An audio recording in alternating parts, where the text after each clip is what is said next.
Hi everybody, Ryan Dorn here from 360 Ad Sales Training and Strategy.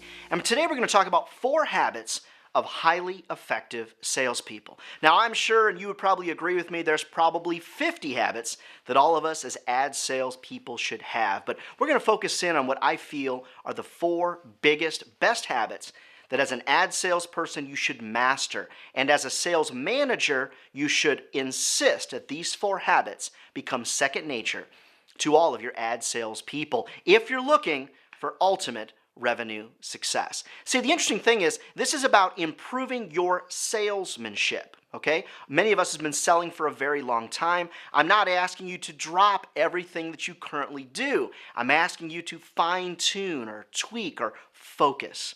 All right, habit number 1. Sales is a glorious game of math. Habit number 1 is sales is a glorious game of math. Now, let's talk through that because I want all of you to intimately understand that I am a relationship kind of guy.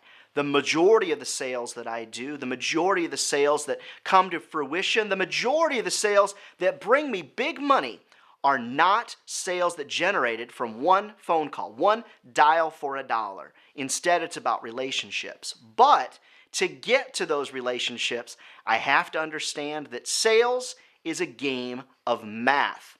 And so to that end, I need to understand what is my call to close ratio.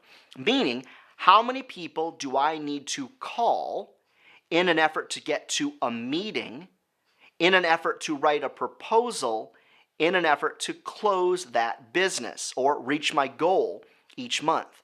Now, for some of you, you might have to call 100 people to set 20 meetings, to write 10 proposals, to close 2 deals.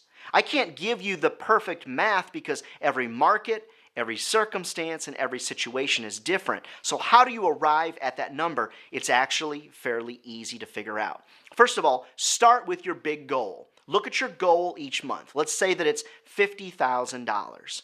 Now what you're going to do is take that $50,000 and divide it by your average deal, okay, whatever your average print bundle deal is. And that's going to tell you how many deals that you need to close.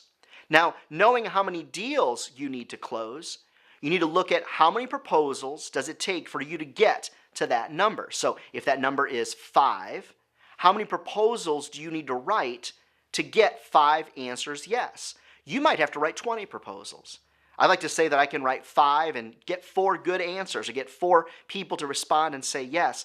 You're going to have to figure out what your call to close ratios is. What's interesting to me is the number of veteran salespeople that actually don't know. That's why I created the Big 50 prospecting plan, because the Big 50 is about prospecting 50 people a month in an effort to get to 10 meetings, to write 9 proposals, to close 5 or 6 deals. You might have a big 100. So habit number 1 of successful ad salespeople, understanding that sales is a numbers game and understanding your call to close ratios. Now, to that end, habit number 2 is you need to become a meeting maniac. There's a really, really smart guy. His name is Stephen Pia from Coach Media. And Stephen is where I heard this phrase, meeting maniac, for the first time, and it stuck with me. And from that day forward, I've always tried to be a meeting maniac. And why is that? If you look at seriously successful salespeople, no matter the industry, they host a lot of meetings. Because sales is a numbers game. Remember habit number 1? So habit number 2 is, if you recognize that you need to be a meeting maniac in order to close business, then what do you need to do? You need to work those numbers to your advantage. Now again, I'm not talking about just dialing for dollars. I'm talking about having a plan, prospecting with a purpose. But that leads us, though, when we get on those sales calls, to habit number 3, which is knowing and asking critical questions. Knowing and asking critical questions, habit number 3 of highly successful salespeople. Now, what are some questions that you might want to ask? Well, it's probably easier for me to tell you the questions not to ask, okay? Don't ask questions like this. Tell me a little bit more about your business. Come on, guys, we can do better than that. We're better salespeople than that. And there's this little thing called the internet where we can learn about those types of things, okay? Instead, I want to ask good questions. For example, if we created the perfect ad for you, what would you want to have happen from that ad? If we ran the perfect banner ad for you, what would you want to have happen from that banner ad? Here's another bad question you should never ask. Tell me about your 2014 marketing goals. Tell me about your 2015 marketing goals. Tell me about your goals. It's just too generic, and every media salesperson that's walked through the door today has asked that question. What's a better question to ask? You might say, in what areas do you outperform your competition? How about this one? What ads have worked for you in the past? What banner ads have worked for you in the past? If you've advertised in an e-newsletter, what did you run in that e-newsletter and how did it work for you? You might also ask them how many times they believe a new customer of theirs needs to see their marketing message before they decide to do business with them. It's a great way for you to talk about them advertising in multiple ways, on multiple days, the essence of multimedia advertising. So habit number 3, have at least 10 really good questions that aren't generic like, tell me about your goals. You can be better than that. You are better than that. All right, highly effective habit number 4 of ad salespeople. Highly effective ad salespeople know that email does not sell. So habit number 4, email does not sell. Whoa, Ryan, what do you mean by that? I use email all the time. Hey guys, so do I. Email is an intimate and important part of my sales process.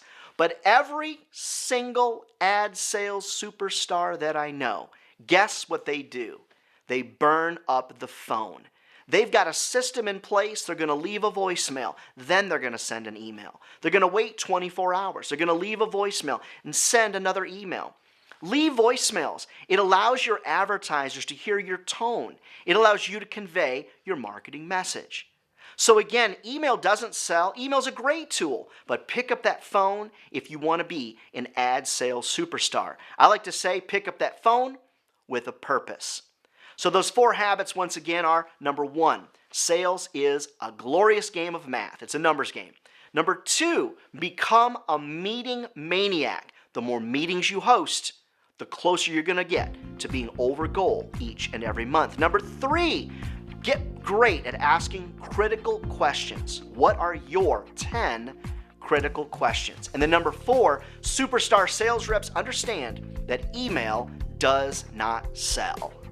I'm Ryan Dorn from 360 Ad Sales Training and Strategy, and on behalf of the fine folks at Sheridan, thank you so much for watching this video. More helpful videos straight ahead.